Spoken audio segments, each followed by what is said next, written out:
Hello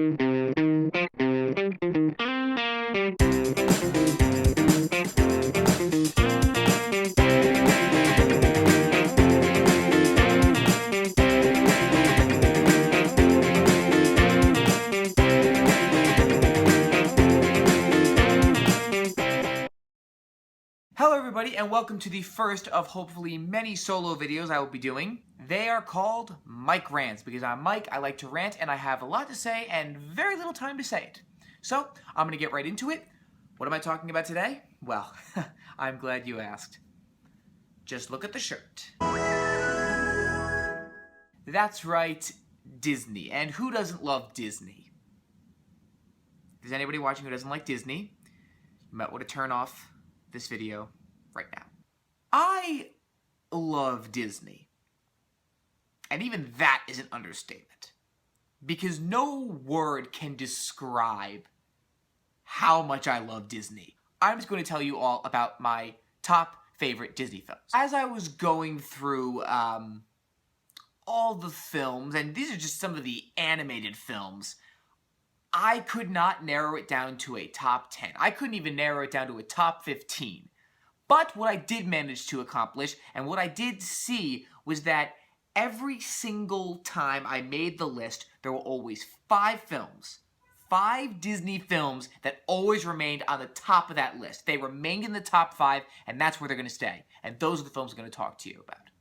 Starting with The Jungle Book. For anyone who possibly doesn't know this film, it's about a young orphan boy named Mowgli who's left in the jungle. He's raised by wolves, and eventually, because the great scary tiger Shere Khan comes back to the jungle and he hates mankind, the wolves say to the Black Panther Bagheera, take him back to the, or they don't ask him, Bagheera volunteers to take Mowgli back to the man village where he's supposed to belong and where he's supposed to be.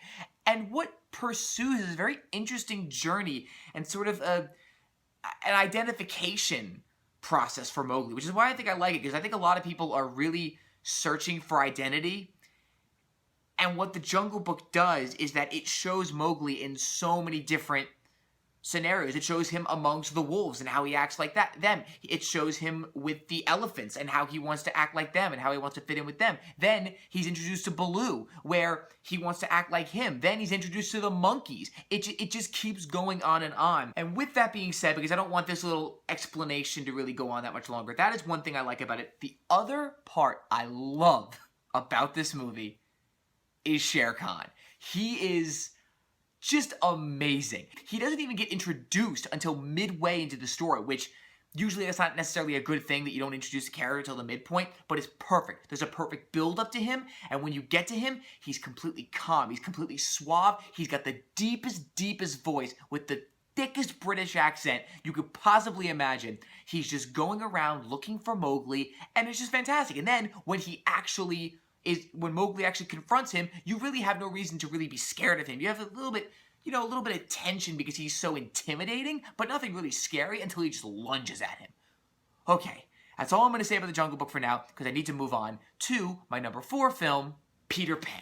Peter Pan is a legend, and of course, I mean, not every single version is perfect, but why would Disney mess it up, really? Aside from just the real emotional impact Peter Pan has on people, it's an entertaining movie. It's an adventure. You got Indians and mermaids and pirates and a creepy skull rock and a crocodile chasing the Captain Hook, and you got sword fights and you got fist fights, and you just have everything. Every single adventurous, I don't know, trope is on this island of Neverland. But even more than that, if you really dive deep into it, dive deep into the psyche, no kid really wants to grow up. Everyone, even me, I always wanted to be a kid or like remain a kid, No, I'm not going to grow up. I don't want to be like those adults. But what's also great about it is that you have Mr. Darling and Captain Hook. And Captain Hook is like the epitome of what children think that parents are. They're restricting, they don't have as much fun as children, and that's the adventure version, which is why it's so great that in many versions, Mr. Darling and Captain Hook are played by the same actor, and it goes this way in Peter Pan, because you have Captain Hook, who's supposed to be a villain, but And you have Mr. Darling, who's not really a villain, but he's just trying to do what's best for his children, but they don't understand that, so they depict him in this way. One other aspect I will say that I do like about this film, before I wrap up, is Tinkerbell. I can definitively say Tinkerbell is my favorite character. And not the Tinkerbell from this new wave of Tinkerbell animated stuff. Because the Tinkerbell in Peter Pan is perfect. She doesn't talk. She's the perfect representation of what film is, which is a visual medium. You get what she's trying to say. You get how she's feeling. She's feeling betrayed. She's feeling jealous. She has one of the biggest arcs in the biggest clear arcs in the entire film. She goes from being jealous, she betrays Peter Pan, she learns her lesson, she sacrifices herself for him, and then becomes his friend again. It's a perfect cycle. And speaking of someone who clearly had to learn a lesson, it's my third favorite film, Pinocchio. This film is a masterpiece. I guarantee you buy any DVD of this film and it will say masterpiece at the top. And it is more than deserving of that title. It is absolutely perfectly well crafted. The characters are perfectly formed. The story, what a journey that Pinocchio has to go through in order to become a real boy. It is life. You have to listen to your conscience, be able to tell right from wrong, be able to resist temptation, because if you don't, this is what will happen. It starts off with him succumbing to temptation between these two seemingly friendly strangers who offer him this grand prize of fame and money. Then you go on to that and you see that that's not all what it's chalked up to be, you know? And then, eventually, when Pinocchio thinks he's learned his lesson, he's dragged off again by those same strangers. You got every single dynamic of stranger danger, do the right thing, things aren't always what they seem. There's so many elements to it that I wish I could just keep going on about it. But if I had to really sum up, Pinocchio is just a fantastic film because it's honest.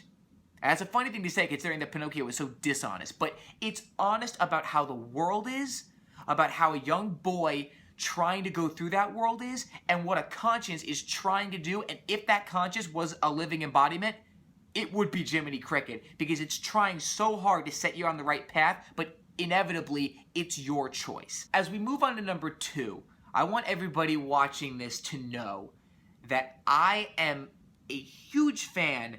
Most of my favorite Disney films are animated films, which is why to put this one at number 2 on the list, it better be a good film. And that film is Mary Poppins. Let me tell you what I love about this film. Mary Poppins is not the main character. This is not Mary Poppins' story. It's about how Mary Poppins affects the children, but it's arguably like, if any of you are really big film buffs, the film All About Eve.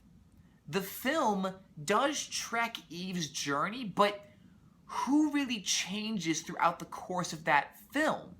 In this film, you got the father and you have the children. The children being taught that, you know, to have fun, but to be very, very strict. Like, Mary Poppins is very, very scary. She's very intimidating, but she's still fun. She's sensible. She's practical. She's practically perfect in every way. And then you have Mr. Banks, which, oh God, one of the most meaningful shots of film, in my opinion, is when Mr. Banks' back is turned in that foggy, misty night in that courtyard when he's walking to the bank. If you freeze frame on that, and if any of you have seen the movie Banks, or not Banks, Saving Mr. Banks, and you'd understand why I love that, and in addition, Feed the Birds and all that tying in to this film, because it's just fantastic. It's fantastic in order to teach family values, to teach what is sensible and what is right, and just to give you such an entertaining character in Mary Poppins, and an even more entertaining character in Bert. What do we really know about Bert? It's just, he's the way he is, and it's how everyone ought to be. Even though you know nothing about him, he's clearly working in so many different types of jobs, clearly living, we don't even know where he's living. It's just a fantastic, fantastic film. All right, and number 1, my favorite Disney film of all time, Beauty and the Beast. Not only is it one of the greatest love stories of all time, and one of the greatest Disney movies of all time, it's flat out one of the greatest films of all time. It is, you know, I call Pinocchio a masterpiece. I'm calling this film perfection. Absolute perfection. A strong female lead, one of the greatest characters, I think, in any Disney film. A flawed, I guess you could call the Beast a supporting character, a flawed character that has to learn how to trust and love someone along the way, and vice versa with the character of Belle. The supporting characters are perfect. The story, how it works is perfect. The villain is perfect. His motivation, how everything works in the film. The songs are perfect. They're all perfect. I don't even want to use any other word but perfect. Belle is not a perfect person, but she's a perfect character. She's different. She's isolated. Nobody really understands her. She's sucked into this situation where she's starting to realize how great she had it back at that village. The Beast has such an interesting past that we don't even really know about, other than he was just cruel and selfish. And now look at him. He's been transformed he looks like what his attitude is like. And then you have the servants. You have Lumiere. You have Cogsworth, Mrs. Potts, and Chip. All of them. My God, the songs. There is not a single song in that film that I don't like. And then even expanding on that, you have the Broadway show, which is absolutely stunning and absolutely fantastic. And they have even more songs that I absolutely love. Some of my favorite songs are from Beauty and the Beast. And you have Alan Menken to thank for that. But it's just, Beauty and the Beast is absolutely perfect in my mind. And that about wraps up my first mic rant. For any of you Disney fans, trust me, there will be many, many more mic rants devoted to Disney and devoted to other things. So make sure to stay tuned. Like and follow us on Vine and YouTube. Subscribe. Watch our old Two Sides video. We're gonna be coming out with those dual videos every single Saturday. Me and Ryan are gonna try to post solo videos whenever we can. Thank you guys so much for watching, and see you next time.